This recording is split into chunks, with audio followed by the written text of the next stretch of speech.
Hey guys, it's Gabe, and today I just wanted to share some makeup tips that I use as a trans guy to help pass in everyday life. So first off, obviously disclaimer, this stuff is just what works for me. Might not work for you. Also, my situation is different because I have glasses. My eyes are a little bit hidden so I can, do different things and they'll be less noticeable.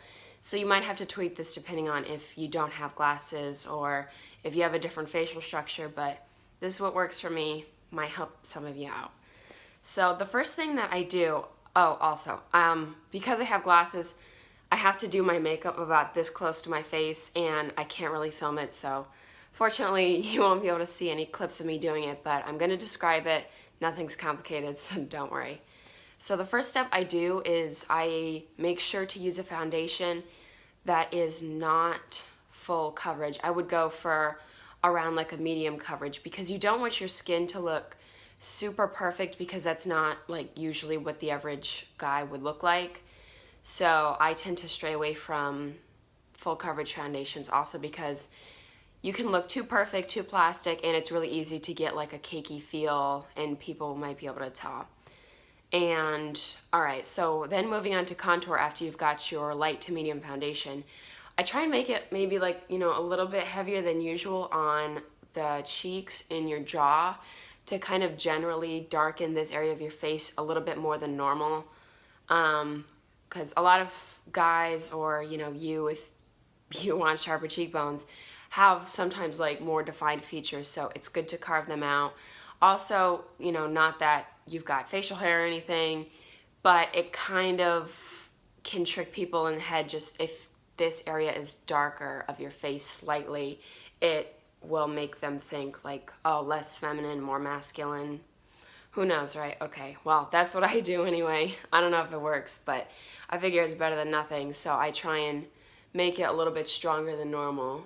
Right now, because I'm in direct sunlight, it looks a little bit lighter, but in indoor lighting, it's a little bit darker than this. You don't want to make it too dark where people just think you did bad makeup. And then for my eyes, you can see that I've got like brown shadow here, like in my crease faded out, and underneath, stopping like in the sort of in the middle right here, on my bottom waterline, some brown eyeshadow. And I do that because when I put my glasses on, it kind of makes my eyes look a little bit deeper set back. So I find this makes a big difference for me because when I don't do it, obviously my eyes, like my eye area looks a lot lighter, but I think like for me personally, it adds something like to be noticed when I do have the brown eyeshadow, so I think it helps for me. I just use for the top like a brush that's like this, that's just kind of cone shaped, and I just take that starting like this and then wipe the product off and then just fade it out. And then for the bottom, I use a little brush that's like this, just like a little flat pencil type of thing, and smear the brown shadow underneath there just so it makes my eyes look more deep set. Obviously when I take my glasses off, it looks pretty extreme, but like glasses hide so much of your face that you don't really notice it when I have them on. So I think this works for me, but if you don't have glasses, I would either use less shadow or a lighter shadow and be sure that it's more cool tone than warm tone so it looks less like an eyeshadow, more just like your eyes are deeper set in your face. For your eyebrows, you definitely want to make them bigger. So like where you would like maybe normally draw them, just go like really slightly outside the lines to make them just a little bit bigger, but not cartoonish. Don't like redraw your eyebrows. Keep them like as they normally are, but just like a little bit bigger.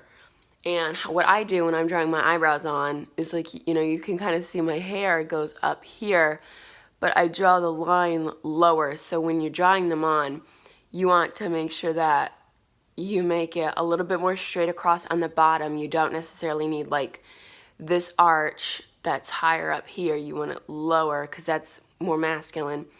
And when you're doing it along the top, just angle them a little bit, but don't go for like a really high arch or anything.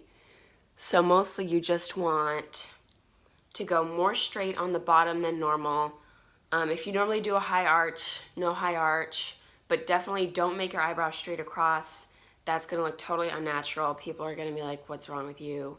Can't tell like what your expression is. So just keep it like normal shaped, a little bit bigger and straighter. Like that's the general thing to think about. Is just make them like less expressive, but don't make them look like a cartoon.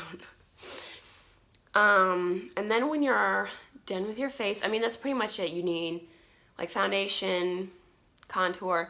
If you want to do concealer, like it's, you know, totally fine under your eyes and everything. I do have like some bits on my face that I do cover up with concealer, but I make sure to mostly just like cover up the redness around it and not the spot, because like again, I don't want my face to look super perfect, and sometimes if you put concealer on spots on your face, it can be like really obvious that they're still there, so just be wary of that. And that's pretty much it for the makeup. When you're done with that, I would use a dewy setting spray, not a matte one, so it brings some moisture back to your face and makes your face look more like skin, less like makeup, and obviously it'll help the staying power. So dewy finish is good, not matte. Don't want to look like a doll. That's not like what you're going for, at least with a look like this. And then when you're all done with that, make sure you take a washcloth or your finger or something with water or a cleanser and wipe your lips afterwards, because sometimes you don't realize like how much foundation or setting spray or whatever gets on your mouth. So you want to be sure to wipe that off, and you can just put on like normal lip balm or something, but definitely do that because you don't want like bleeding from your foundation into your lip line, because people are gonna be able to tell that you have makeup on because your lips are not the right color. So that's basically it. It's not a lot of tips. It's nothing super drastic, but I feel like this kind of thing definitely helps, especially like the wider and straighter across eyebrows and doing some eye contouring to kind of just make my face look, I don't know, I don't even know what I'm trying to go for, right? Because if I did, then I wouldn't need to do this makeup. But these are my tips. Maybe you got a good idea, maybe you didn't, but either way, I hope you enjoy watching this video. I'll see you next time.